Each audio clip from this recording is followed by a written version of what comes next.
In the rain-soaked wilderness of Montana, 1873, a broken cowboy sought solitude, until he found a widow standing in a river, soaked to the bone, whispering words that would rewrite his fate.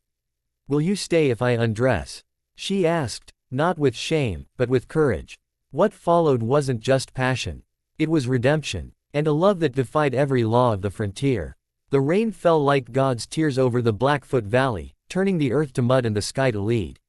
Elias Vance, late 40s, with silver threading his temples and a scar above his left brow from a long-forgotten ambush, trudged through the downpour, his boots sucking at the mire with each step. He'd come here to disappear, to trade the ghosts of war for the silence of the pines. His only companion, Ghost, a silver-gray German shepherd with eyes that held the calm of deep water. They'd been walking for hours, seeking shelter from the storm, when they heard it, a sound not of thunder or wind, but of human sorrow. A low, choked sob carried on the rain. Elias paused, hand resting on Ghost's broad back. The dog's ears pricked, nose twitching as he scented the air. Then, through the curtain of rain, they saw her. She stood knee-deep in the swollen creek, her dark hair plastered to her face, her clothes clinging to her like a second skin. She wore a faded cream blouse, torn at the sleeve, and a brown lace corset that strained against her ribs. Her skirt was soaked, heavy, dragging in the current. She didn't notice them at first, her head bowed, her hands clutching the fabric of her dress as if trying to hold herself together. Elias didn't speak, he just watched. There was something in her posture, not fear, not despair, but a quiet, defiant strength. Ghost whined softly, nudging Elias's leg. He knelt, placing a hand on the dog's head. "Easy, boy," he murmured. "Let's see what we've found." He stepped forward, boots crunching on wet stones, the rain drumming on his hat. When she finally looked up, her eyes met his, and for a moment, the world stopped. Her gaze was sharp, clear, unbroken by the storm. No tears. Just resolve. "You're lost," she said, her voice steady despite the tremor in her hands. "Or you're running." Elias didn't answer. He just nodded. She studied him, the calloused hands, the haunted eyes, the way he carried himself like a man who'd seen too much. "I'm Clara," she said. "And this is my land." He glanced at the cabin behind her, a small, weathered structure, its roof sagging under the weight of the rain. "It looks abandoned," he said. She gave a bitter laugh. "It's not. My husband died last winter. Fever took him fast. Now the town calls me, the widow who won't leave." Elias understood. He'd seen enough widows in his time, women who clung to their dead husbands' names like anchors. But Clara, she wasn't clinging, she was standing. And in that moment, Elias Vance, a man who'd buried his own heart in a desert grave, felt something shift inside him. Not desire, not pity, but recognition. Because sometimes, the most dangerous thing in the world isn't a gun or a storm, it's a woman who refuses to break. Elias didn't ask for shelter. He didn't beg. He just stood there, rain dripping from his hat, his gaze fixed on Clara as if she were the only solid thing in a world of shifting sand. She didn't flinch. Instead, she turned toward the cabin, her movements slow, deliberate, as if each step required immense effort. "If you're looking for a dry place," she said without looking back, "you'll find one inside. But don't expect comfort. I've got nothing but a cot, a pot of coffee, and a lot of silence." Elias followed, Ghost at his heels, the dog's fur plastered to his body, his amber eyes never leaving Clara's back. Inside, the cabin smelled of damp wool, cold ashes, and the faint, lingering scent of lavender soap. A single lantern flickered on the table, casting long shadows on the log walls.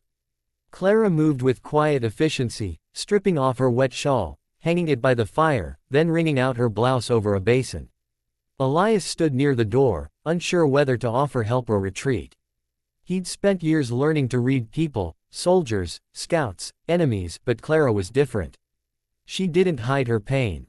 She wore it like armor. "You can sit," she said, nodding to the wooden chair by the hearth. "But don't touch anything. I've got a Colt under my pillow, and I know how to use it." Elias didn't smile. He just sat, his hands resting on his knees, his gaze fixed on the fire. Ghost curled up beside him, his breath a soft rhythm in the silence. Clara poured 2 cups of coffee, the steam rising like a ghost. She handed one to Elias, then sat across from him, her fingers wrapped around her own mug. "Why are you here?" she asked. He hesitated. I came to forget. Forget what? The noise. The blood. The faces of men I couldn't save. Clara didn't react. She just sipped her coffee, her eyes never leaving his. And what do you plan to do now? I don't know. She set her mug down. Then you're in luck. I need someone to fix the roof. The chimney's cracked, and the floorboards are rotting. Pays $5 a week. Food included. Elias blinked. You're hiring me. I'm offering you a purpose, she corrected. Unless you'd rather sleep in the barn. He almost laughed. Almost. Instead, he nodded. Deal. Clara studied him for a long moment, then stood. Good. Start tomorrow. For now, you can sleep on the cot. I'll take the floor. She moved to the corner, pulling a blanket from a trunk. As she lay down, her back to him, she spoke again, soft, barely audible over the rain. Will you stay if I undress? Elias froze. He didn't look at her. He didn't move. He just stared into the fire, his heart pounding like a war drum. She wasn't asking for sex. She was asking for trust. For safety. For someone to see her, not as a widow, not as a burden, but as a woman who still had a pulse. And in that moment, Elias Vance knew, this wasn't just a job. It was a reckoning. And he wouldn't run. The fire crackled low in the hearth, casting long, dancing shadows across the log walls. Clara lay on her blanket, her back to Elias, but he knew she wasn't sleeping. The silence between them wasn't empty, it was heavy with unspoken words, with the weight of two broken lives pressed close in a single room. Ghost lay between them, his breathing slow and steady, a silent bridge across the divide. Hours passed. The storm outside softened to a gentle patter on the roof. Then, without warning, Clara sat up. She didn't look at him. She just began to unbutton her blouse, her fingers moving with quiet determination. The fabric fell from her shoulders, revealing skin pale as moonlight, marked not by shame, but by scars, thin, silvery lines that traced her ribs, her collarbone, her arms. She wasn't undressing for him. She was revealing herself. This is what they left me with, she said, her voice barely above a whisper. My husband didn't die of fever.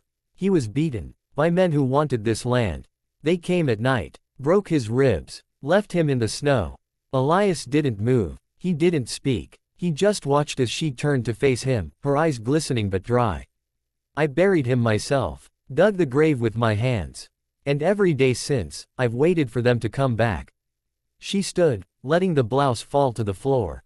Beneath it, she wore only a simple cotton chemise, thin enough to see the outline of her body, the curve of her waist, the swell of her breasts, the strength in her shoulders. I asked if you'd stay, she said, stepping closer, not because I wanted you to. Look, but because I needed to know if you'd still see me as a person.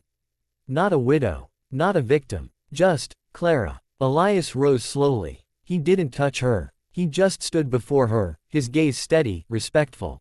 You're the strongest woman I've ever met, he said. And in that moment, something shifted, not just between them, but within him. This wasn't just shelter. It was sanctuary. And he wouldn't let her face her ghosts alone. The next morning dawned clear and cold, the storm having scrubbed the sky clean. Elias rose before sunrise, ghost at his heels, and set to work on the roof as promised.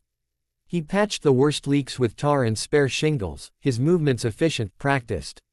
Clara watched from the porch, wrapped in a wool shawl, sipping coffee.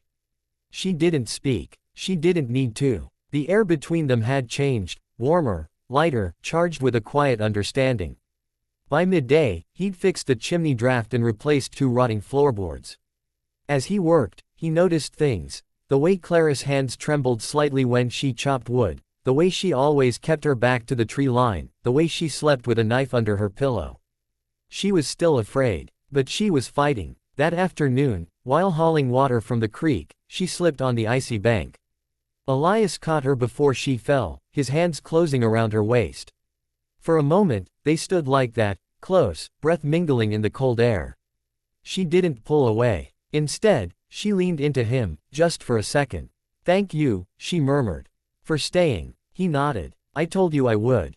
That evening, over a simple meal of beans and cornbread, she finally told him everything. The names of the men who'd killed her husband. The way they'd threatened to burn the cabin if she ever spoke. The sheriff who turned a blind eye. They think I'm alone, she said, stirring her coffee. But I'm not anymore, am I? Elias met her gaze. No, he said. You're not. Later, as the fire burned low, she came to him again, not to undress, but to sit beside him on the cot. She rested her head on his shoulder, her body warm against his. I haven't slept through the night since he died, she admitted. Will you stay awake with me? He wrapped an arm around her, pulling her close. All night, he promised. And as ghost curled at their feet, the cabin, once a tomb of grief, became a cradle of hope. Because sometimes, the bravest thing two broken people can do is simply choose to heal together. Spring came to the Blackfoot Valley like a whispered promise. The snow melted into the earth, feeding wildflowers that pushed through the thawing soil, purple lupine, golden buttercups, crimson Indian paintbrush. The cabin, once a tomb of grief, now echoed with quiet laughter.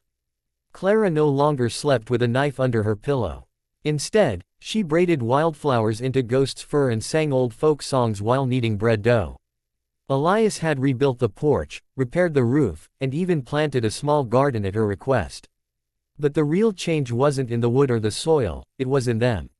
One evening, as the sun dipped behind the pines, Clara stood at the creek again, not in sorrow, but in peace. She wore a simple cotton dress, her hair loose around her shoulders.